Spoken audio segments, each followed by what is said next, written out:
क्यों मैं इस मेल प्रोस्टिट्यूशन के काम में, जिगैलो के काम में, इस गंद में क्यों फंसा। उस लड़की को भी तो उन्होंने गंदगी में फेंका, उस वेश्यावृत्ति में उन्होंने कितनी ही लड़कियों को फंसाया। Hello friends, make me pure में आप सभी का बहुत बहुत स्वागत है।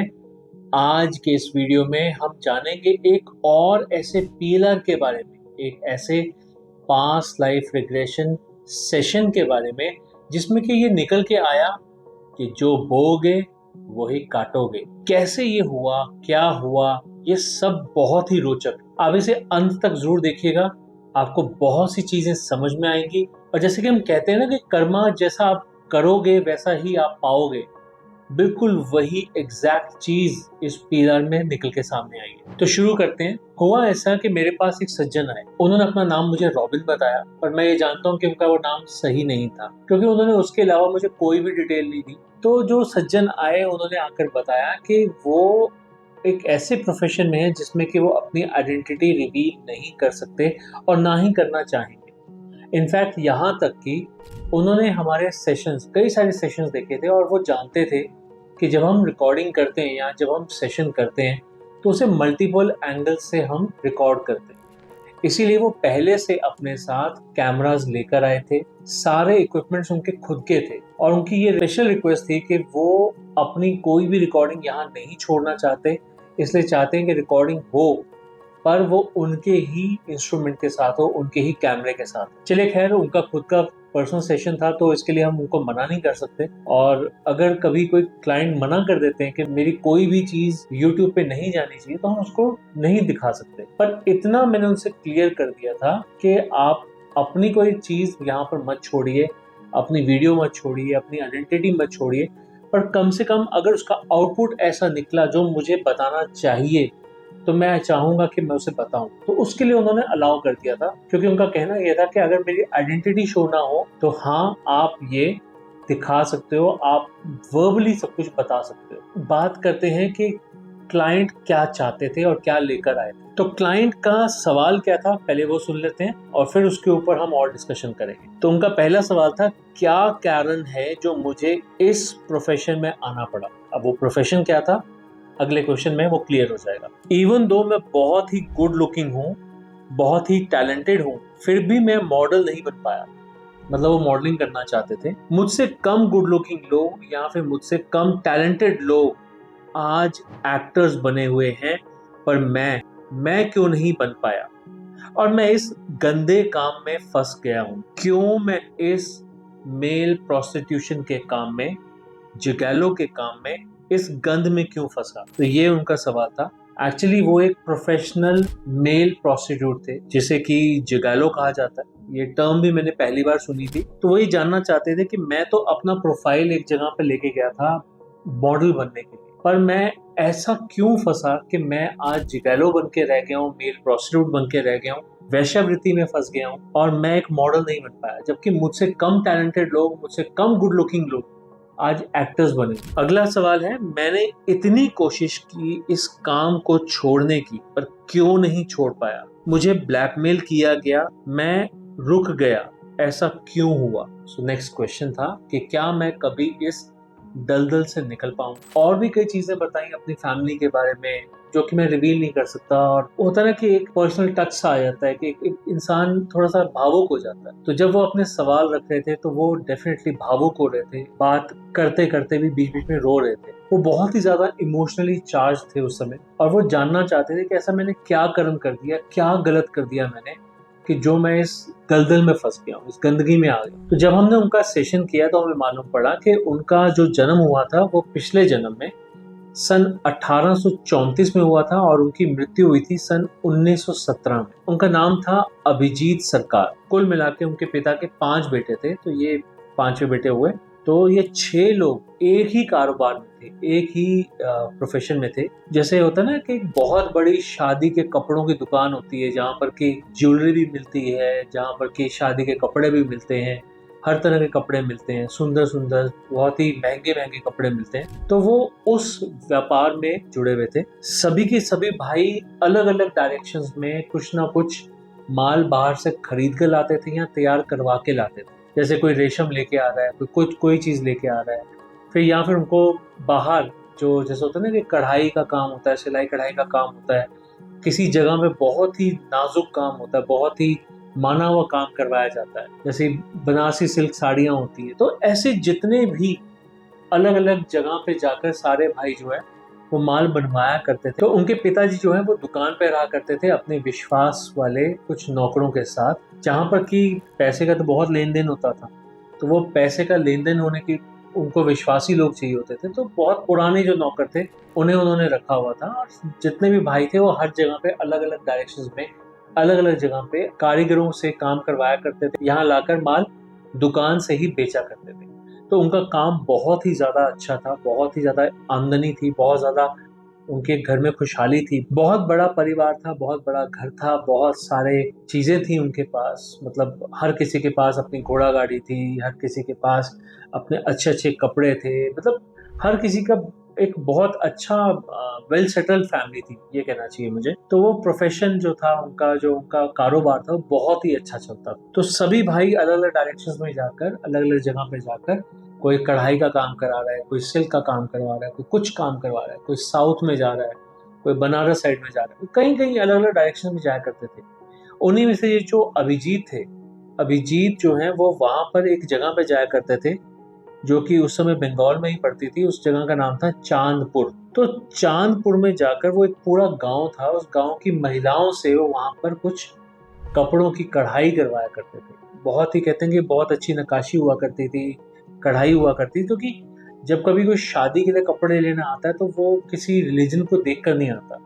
वहाँ पर हिंदूज भी आते थे, वहाँ पर मुस्लिम्स भी आते थे, वहाँ पर बौद्ध भी आते थे।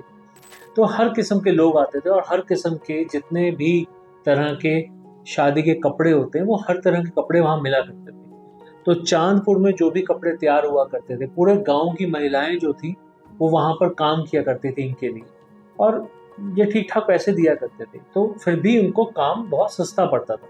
अब होता है कि एक अच्छी दुकान, प्रॉफिटेबल दुकान चाहिए तो आपको सस्ते से सस्ती लेबर पे काम करवाना पड़ता है, और वही काम वो किया करते थे। तो इनका काम था चांदपुर से सामान लेकर आना, बनवाना और लेकर आना ढाका में।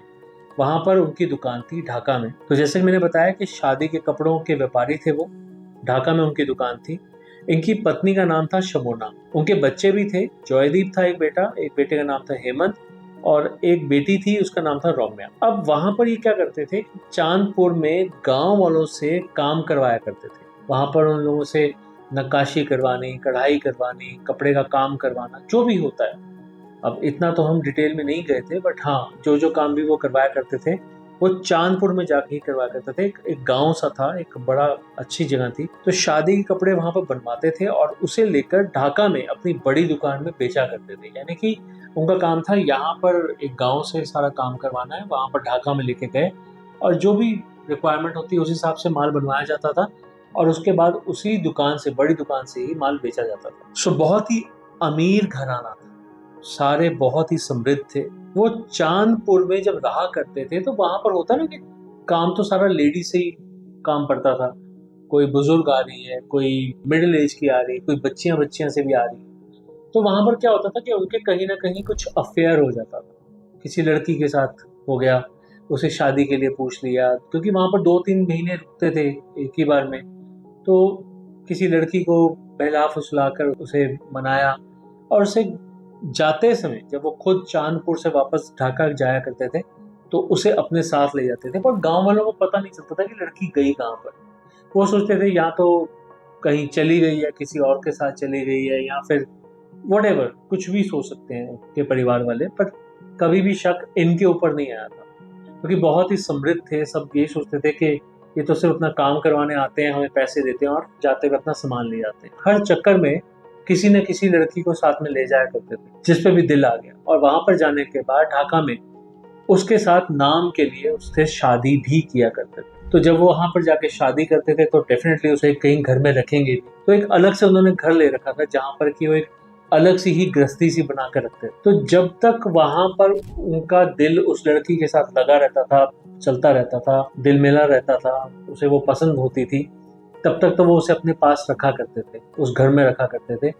और आप समझ सकते हैं कि जब किसी को वो आप अपने घर से बाहर रख रहे हो तो कहीं ना कहीं मिलने में कुछ ना कुछ समय की पाबंदियां लग सकती हैं, क्योंकि आपको घर भी जाना है, दुकान पे समय भी देना है, वगैरह वगैरह। क्योंकि उस लड़की को तो वो बताते नहीं थे कि मेरा तो पूरा परिवार वहां पर है, मैं रोज रोज नहीं आ पाऊंगा। बट जो भी था, जब लड़की ज्यादा परेशान करती थी तो ज्यादातर वो क्या करते थे कि उसे कोठे पे भेज दिया करते थे। जैसे कि 100% मेरी लड़की भेज दी, 150 में लड़की भेज दी। उन्हें तो लगता था कि मेरा पीछा छूट गया, पर वो ये भूल जाते थे, ये ध्यान में नहीं रखते थे कि जिस लड़की को वो घर से लेकर आए थे उसका घर छुड़वा दिया उन्होंने। यहाँ लाने के बाद उसे एक नया घर दिया, पर जब उनका खुद का मन उस लड़की से भर गया तो उसे उन्होंने वेश्यावृत्ति के लिए कोठे पर भेज दिया। रोज अलग इंसान आता था, रोज अलग मर्द के साथ वो लड़की जाती थी।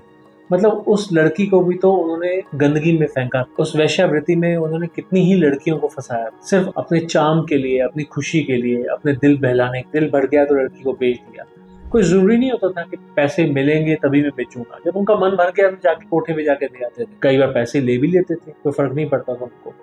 पर मैं आपको सिर्फ ये बताना चाहता हूँ कि जब आपने ऐसा किया कि कई लोगों को, कई लड़कियों को आपने वेश्यावृत्ति में डाला, इवन दो कि आप तब भी मर्द थे, आप तब भी एक पुरुष थे, आप लड़कियों को वेश्यावृत्ति में डालते थे, तो भगवान की करनी देखिए कि आज भी आपको पुरुष का जन्म जरूर मिला, एक अच्छी काया मिली, एक अच्छा रंग रूप मिला, एक अच्छा चेहरा मिला, दिमाग मिला, सब कुछ मिला, पर गंदगी भी तो मिली। पुराने कर्मों का फल आज के इस लाइफ में वापस मिला। तो कहते हैं जब मैं अपना पहली बार प्रोफाइल लेके गया मॉडलिंग एजेंसी में, तो वहां पर जाके मुझे बोला गया कि नहीं नहीं, ऐसी प्रोफाइलिंग नहीं चलती है, आपको एक प्रोफेशनल प्रोफाइलिंग करवानी पड़ेगी, जिसके लिए तब 2.5 से 3 लाख रुपए का खर्चा था। और जब वो खर्चे के लिए उनके पास वो पैसे नहीं थे, तो वहां पर उसी जगह पे एक लड़की थी जिसने कि उन्हें पहले तो अपनी बातों में फुसलाया, प्यार में फुसलाया। मतलब उस लड़की ने इनके साथ, जैसे कहते हैं ना कि शारीरिक संबंध बनाए, उसी चीज की वीडियो बनाई। और उसके बाद उसे प्रोफाइलिंग के लिए पैसे इकट्ठे करने के लिए उसे फोर्स किया कि तुम ये काम करो, तुम्हें जाना है एक लड़की के पास, एक लेडी के पास जाना है, वो जैसा कहेगी वैसे तुम्हें उनको खुश करना है, वगैरह वगैरह, ऐसा सब कुछ। वो तो यही सोच के इस प्रोफेशन में पड़े थे कि मैं धीरे धीरे करके 2-4 असाइनमेंट्स करने के बाद पैसे इकट्ठे कर लूंगा, अपनी प्रोफाइलिंग कराऊंगा, मैं इस प्रोफेशन में वापस नहीं आऊंगा, मैं एक मॉडल के रूप में आगे जाना चाहूंगा, क्योंकि मैं इतना गुड लुकिंग हूँ, इतना मेरा अंदर टैलेंट भरा हुआ है, तो मैं डेफिनेटली कामयाब हो जाऊँ। पर उन लोगों ने, उस रैकेट ने तो उनको कभी खड़े ही नहीं होने दिया, जैसा कि उन्होंने मेरे को बताया। कहते कि रोज उनको कोई ना कोई असाइनमेंट मिलती थी, कभी कहीं जाना है, कभी किसी होटल में जाना है, कभी किसी घर में जाना है, कभी कहीं, कभी दिल्ली में होना है, कभी दिल्ली से बाहर जाना है, वगैरह वगैरह। तो मतलब उनका हमेशा ये असाइनमेंट्स रेडी होती, और लोग उन्हें, जो जिनके पास भी वो जाते थे, तो उनकी फ्री विल होती थी कि वो इनको कैसे ट्रीट कर रहे हैं। वो चाहते थे तो ये इनको पीना भी पड़ता था, इनको हर तरह के नशे करने पड़ते थे, इनको ड्रग्स तक दी गई थी, होश भी नहीं रहती थी, और लेडीज उनके साथ क्या क्या नहीं कर लेती। तो मतलब वो इतना गंद सह के आए थे, इतना सब कुछ करके आए थे कि जब उन्होंने पहली बार मुझे बताया था तो बहुत ही रोने वाली हालत में थे। इतना बताना कितना मुश्किल होगा, मेरे लिए भी पहली बार था कि ऐसी चीजें किसी के मुंह से सुन रहा था। पहली बात तो मैं ये वर्ड जो है जिगोलो, ये मैं जानता ही नहीं था। फिर ऐसा केस मेरे पास पहली बार आया था, उसकी दास्तान सुन के मुझे भी ऐसा लग रहा था कि बेचारा कहाँ ही फंस गया है, कब ये बाहर निकल पाएगा। खैर, सेशन से हमें ये बात पता चली कि जो बोया था उन्होंने, आज वही का वही वो काट रहे। उन्होंने कितनी ही लड़कियों को उस समय में वेश्यावृत्ति में डाला था। सोचो कि जो लोग उनके साथ रात बिताने आते थे, उन्होंने भी तो लड़कियों के साथ क्या क्या नहीं किया होगा। तो आज वही काम उनके साथ कुछ लेडीज कर रही हैं। यहाँ तक कि सिर्फ लेडीज ही नहीं, कुछ जेंट्स भी होते थे जो उनके साथ शारीरिक संबंध बनाते थे, और डेफिनेटली उनको भी अच्छा नहीं लगता था, किसे ही अच्छा लगेगा। पर जो भी था, जैसा भी था, उनके साथ उन्हें समझ में आ गया कि मेरे साथ ये सब कुछ क्यों हो रहा है। अब उनका एक सवाल और था कि क्या मैं कभी इस चीज़ से बाहर निकल पाऊंगा। तो पास्ट लाइफ में जब हम सेशन में होते हैं तो हम फ्यूचर लाइफ में भी लेकर आते हैं, और फ्यूचर लाइफ में जब हम उनको लेकर आए तो उन्होंने देखा कि हाँ, आज से कुछ समय बाद वो इस चीज़ के लिए अपनी लीगल लड़ाई लड़ेंगे, और उसके बाद वो इस चीज़ से बाहर आ जाएंगे। उनका कहना था कि उन्होंने लीगल लड़ाई पहले भी लड़ने की कोशिश की थी, पहले भी कई बार इस चीज़ को छोड़ने की कोशिश की है, पर हमेशा उनको ब्लैकमेल किया गया। उनको बताया गया कि उनके घर वालों तक बातें पहुंच जाएंगी, उनके घर वालों के एड्रेस हैं उनके पास, वो उनको नहीं छोड़ेंगे, वो बहुत कुछ गलत गलत करेंगे। यहाँ तक कि इनके कुछ वीडियोस भी बने हुए थे जिसे वो वायरल करने की धमकी देते थे, तो वो हमेशा रुक जाया करते थे, ब्लैकमेल हो जाते थे। अब कितना क्या सच है क्या झूठ है ये तो मैं नहीं जानता, पर जो जो उन्होंने बताया वो मैं आपको बता रहा हूँ। एक बहुत ही पीड़ा में फंसा हुआ इंसान मेरे पास आया था, पर जब उसने देखा कि उसने कितने ही लोगों को पीड़ा दे रखी है, तो वो उस चीज को समझ गया कि जो मैंने बोया था आज मैं वही काट रहा हूँ। जब मैंने गंदगी बोई थी तो फिर मैं गंदगी में ही तो रहूंगा। तो ये बात वो समझ गए, पर डेफिनेटली वो उससे बाहर निकलना चाहते। का कहना ये था मैं इस चीज से बाहर निकलूंगा, अब मैं इस चीज के लिए लड़ाई लड़ूंगा, और मुझे अब पैसों के लिए नहीं करना, मुझे सिर्फ इसलिए करना ताकि और भी जो लोग फंसे हुए हैं काश वो बाहर निकल सके। उस जन्म में मैंने बहुत सी लड़कियों को फंसाया था उस काम में, इस जन्म में मैं कोशिश करूंगा कि बहुत से लोगों को मैं इस गंद से निकाल सकूं, और अगर मैं इस लाइफ में उन लोगों को गंद से निकाल सकूंगा तो मैं उम्मीद करता हूँ कि मेरे कुछ तो पाप कटेंगे। ये थिंकिंग थी उनकी जाने से पहले। बहुत बेचारे परेशान थे, बहुत रोए थे वो, बट डेफिनेटली उनका जो कंसर्न था वो, उसका जो कारण था वो समझ पाए और उसका वो सोल्यूशन भी जान पाए। सिंपल वेज में उन्होंने कहा था कि मैं अकेला नहीं हूँ, ऐसे बहुत से लोग होंगे जो इससे निकलना चाहते हैं। अगर मैं स्टेप उठाऊंगा, अगर मैं अपनी जान पे जोखिम लेकर ये स्टेप उठा लूंगा तो और लोगों में भी हिम्मत आएगी, और लोग भी जो आज तक इस गंद में फंसे हुए हैं किसी न किसी डर की वजह से, ब्लैकमेलिंग की वजह से या किसी भी और डर की वजह से, वो भी हिम्मत करेंगे, वो भी बाहर निकलेंगे। और हो सकता है कि अगर कुछ लोग इस गंद से बाहर निकल पाए तो शायद वो कर्मा वापस मुझे बेटरमेंट की तरफ ले जाए। जो मैंने बुरा किया था उसके बदले में मैं बुरा झेल रहा हूँ, हो सकता है मैं कुछ अच्छा करूँ तो उसके बदले में आने वाले समय में मेरे को अच्छा भी मिले।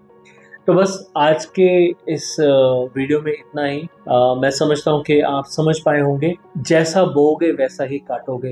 ये बात मैंने कई बार इस वीडियो में बोली है, पर आप इस चीज़ से रिलेट कर पाएंगे कि हमें अपने कर्मों को साफ रखना है, ठीक रखना है, अच्छा रखना है, ताकि अगर हम अच्छाई करेंगे तो हमें आगे अच्छा ही मिलेगा। बुरा ना सोचो, बुरा ना बोलो, ना बुरा ना करो, किसी को भी ऐसा प्रेरित ना करो कि कोई और आपके कहने की वजह से, आपकी सिखलाई की वजह से बुरा करे, क्योंकि अगर कोई और बुरा करता है और वो भी आपकी वजह से, आपके समझाने की वजह से, तो भी कर्म आपके खराब होते हैं। तो प्लीज़ इस चीज़ को समझिए। तो मैं उम्मीद करता हूँ कि आप सभी इस बात को समझेंगे, अपने कर्मों को ठीक रखेंगे, और डेफिनेटली इन PLRs के माध्यम से जो कुछ हमें सीखने को मिलता है वो आप भी सीखेंगे, दुनिया को भी सिखाएंगे, और सिर्फ अपने कर्मों पे काम करें। So with that thought, thank you very much for going through this video. Stay happy, stay blessed, stay safe. Have a nice day. Take care. Goodbye.